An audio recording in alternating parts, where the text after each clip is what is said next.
وكذلك مونديال روسيا 2018 على مستوى التصفيات وعلى مستوى نهائيات كاس افريقيا. الجابون هو البلد المنظم ان شاء الله مع بدايه سنه 2017 اشاره انطلاق الفرجه في هذه المباراه بين المنتخب التونسي والمنتخب الجابوني، والبدايه التونسيه من عمار الجمال ترجع ملعوبه في وسط الميدان من نجم الجابون اوباميان، كره ملعوبه ترجع من جديد. ياسين الخنيسي وهبي الخزري المباغته من وهبي الخزري كاد يفعلها. وهبي الخزري يلعب 9:30 اليوم في المباراة، نعرفوه متوسط ميدان هجومي لبوردو الفرنسي. الكرة كانت ذكية من طه ياسين الخنيسي إلى وهبي الخزري، حاول المباغتة شاف أوفونو مقدم، ووهبي الخزري في مباراته الدولية عدد 20 7 تمريرات حاسمة في 8 مقابلات شارك فيهم. كرة ترجع للمنتخب الجابوني مقطوعة هذه المرة من بشير فابيان كاميو، يمشي بشير يلا بشير التوزيعة والهدف الخنيسي. الله الله الله ملا بداية بالاهداف لطه ياسين الخنيسي. ياسين هداف الترجي في البطولة ب3 أهداف، يتمكن في الدقيقة الثالثة من تسجيل أول هدف في المباراة من بشير فابيان كاميو على مستوى التوزيع، والكرة الرأسية مباغتة من طه ياسين الخنيسي.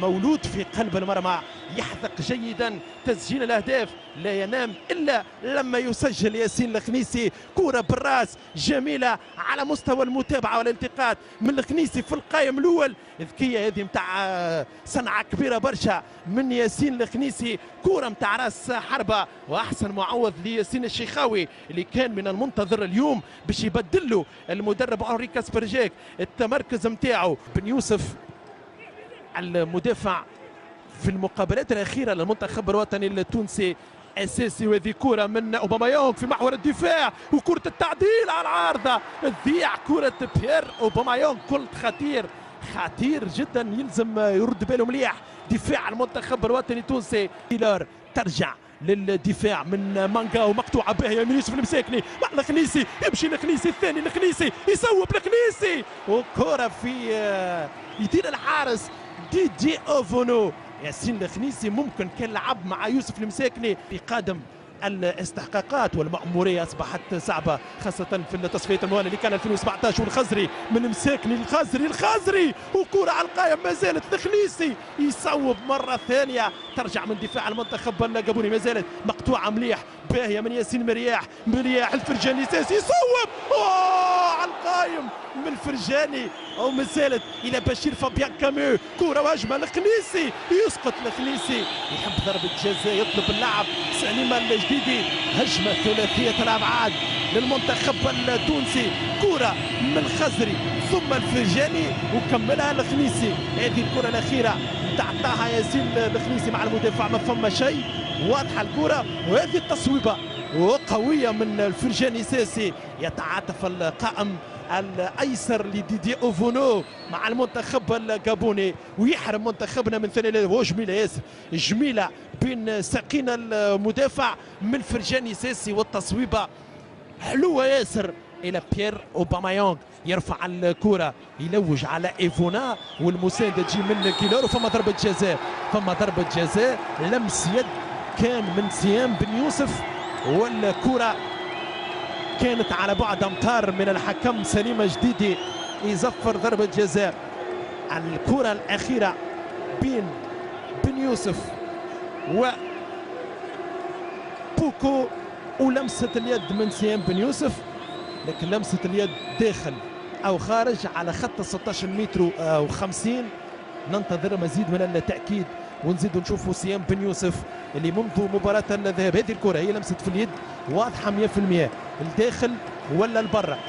يظهر لي الداخل، الكرة الداخل، وضربة الجزاء كانت صحيحة 100% لسليم جديدي. وبيير أوباميانغ هداف المنتخب الجابوني يعدل النتيجة 1-1 بين المنتخب الجابوني والمنتخب الوطني التونسي. سجلنا في الدقيقة الثالثة، عدلوا لنا في الدقيقة 33، 3-2 33. هدف التعادل لبيير أوباميانغ، والهدف الخامس مع المنتخب الجابوني في سنة 2015. وبيير أوباميانغ يعدل النتيجة للمنتخب الجابوني، هدف رقم 15 لها الشخصي الدولي في مرمى أيمن المثلوثي بعد مرور 33 دقيقة لعب بجنبه شوية 22 متر. الكرة الأخيرة للمنتخب، كيف سيتصرف وهبي الخزري في التنفيذ؟ ينفذ وهبي كرة راجع لمعلول، الثاني على الهدف الثاني للمنتخب الوطني. كرة كانت جميلة جدا، والهدف من بشير فابيان كامو. بشير فابيان كامو، من أين لك هذا يا بشير؟ أين كنت؟ وين كنت؟ بشير فابيان كامو صنع الهدف الأول وسجل الثاني، وكرة ممتازة جدا جميلة. تصويبة بشير فابيان كامو على التصويبة الأخيرة، وبشير في مباراته الدولية الثالثة مع المنتخب التونسي نفس الرقم تقريبا مع طه ياسين الخنيسي، 3 مقابلات، هدف أول في الدقيقة 35. الرد يأتي سريعا من نسور قرطاج، الوحيد تقريبا اللي موجود باز في التشكيله الاساسيه، ان كان ليكرال او جورج ليكانز وانريكا سبرجاكو. كره ترجع من مساكني، باهيه اللمسه الخليسي، والثالث لا كره عجيبه وغريبه من طه ياسين الخليسي، لكن الاجمل منها هي الباس والتمريره نتاع يوسف المساكني بذكاء كبير في ظهر عبيد دانغوي. عكست الكرة مع الخنيسي في مناسبة سابقة، وفي هذه المناسبة وهذه الكرة عندما تريد وعندما لا تريد. الشوط الأول 2-1 لمنتخبنا. تعود الكرة من بيير أوباميانغ، حذري وانتباه، لازم يرد باله. كرة بلبولي ما ياخوهاش، ترجع من حمزة المثلوثي، تبقى لوهبي الخزري وينهيها في هذه اللحظة سليم الجديدي. الفترة الأولى لمنتخبنا الوطني التونسي أمام المنتخب الجابوني. الخنيسي، بشير فابيان كامو، وهدف بيير أوباميانغ من ضربة جزاء. ملتقانا إن شاء الله مع انطلاق الشوط الثاني. أيمن المثلوثي في المرمى مع انطلاقة الشوط الثاني. حمزة المثلوثي، علي معلول، سيام بن يوسف، عمار جمل، ياسين مرياح، الفرجاني، ساسي، وهبي الخزري، بشير فابيان كامو، يوسف المساكني، وطه ياسين الخنيسي. علي منين الحل يا علي معلول يحاول يمر علي معلول، يرجع للفرجاني، ساس يهرب الفرجاني بماديندا، وعلي معلول باهي علي، يوزع عليه كرة الخزري. الله روعة ملا وهبي، ملا موهبة، ملا وهبي. كرة كانت على المقاس مليمترية، كرة مختومة مليح بين الفرجاني وعلي جاب الحل. وشوف ملا كرة وملا توزيعة وملا لمسة من الفرجاني، معلول والخزري ذكية على الطاير جميلة جدا من وهبي الخزري. وكرة الثالث من وهبي الخزري في الدقيقة 50. 5 دقائق في الشوط الثاني، 3-1 للمنتخب الوطني التونسي، وهدف غاية في الروعة والجمال. كرة على الطاير من وهبي الخزري، هداف بوردو. للأمانة انتقادات كبيرة كانت لوهبي الخزري من الجمهور الرياضي والشارع في تونس بعد ما غاب. كرة تعود بالنسبة للمنتخب الفهود، التدخل من سيام بن يوسف، حذاري وانتباه. كرة ما زالت إلى أوباميانغ يدور مالك فونا، خطيرة. هدف ثاني للمنتخب الجابوني والمنتخب الوطني التونسي.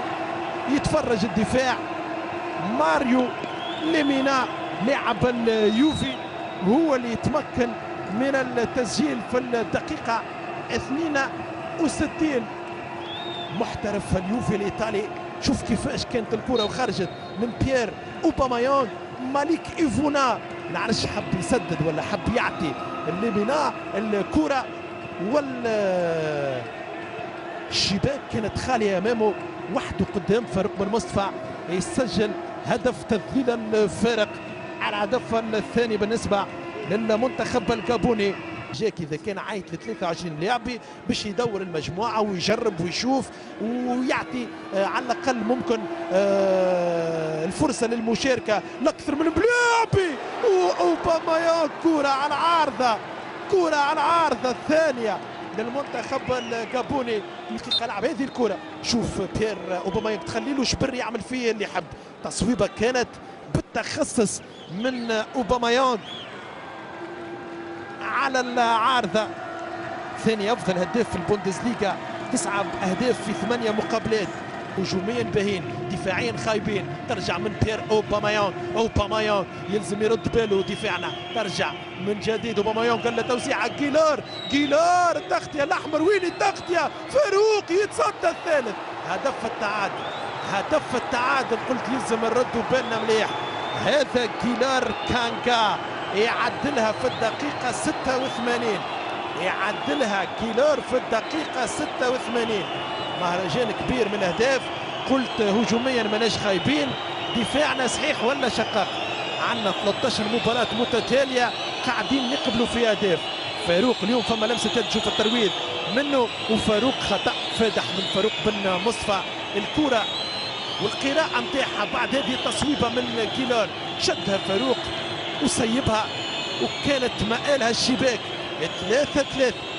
3-3 في هذه المباراة الدولية الودية. ما كانتش قوية برشا التصويب فاروق بن مصطفى، والكرة كانت صعيبة شوية، ممكن ما كانت صعيبة برشا للأمانة. دخلتوا وتباغتوا. وكرة الهدف الثالث 15 باش يدخل ندونغ جونيور في المنتخب الجابوني ويخرج 5. المدافع مانجا تغيير مركز بمركز بالنسبة رجع طويلة. البحث عن صابر خليفة، ولينا نطولوا في الكرة. تبدلت الطريقة متاع اللعب متاعنا من الشوط الأول للثاني. كرة من بينجي خطير، ولا المنتخب الجابوني بيير أوباميانغ وعمار الجمل يفسخ كرة هدف للمنتخب الجابوني. ترجع إلى عبيد تانغوي، وفي هذه اللحظة يعلن سليمة جديدي حكم المباراة في آخر لقاء ليه في مسيرته التحكيمية على نهاية مباراة تونس والجابون بالتعادل 3 أهداف مقابل 3.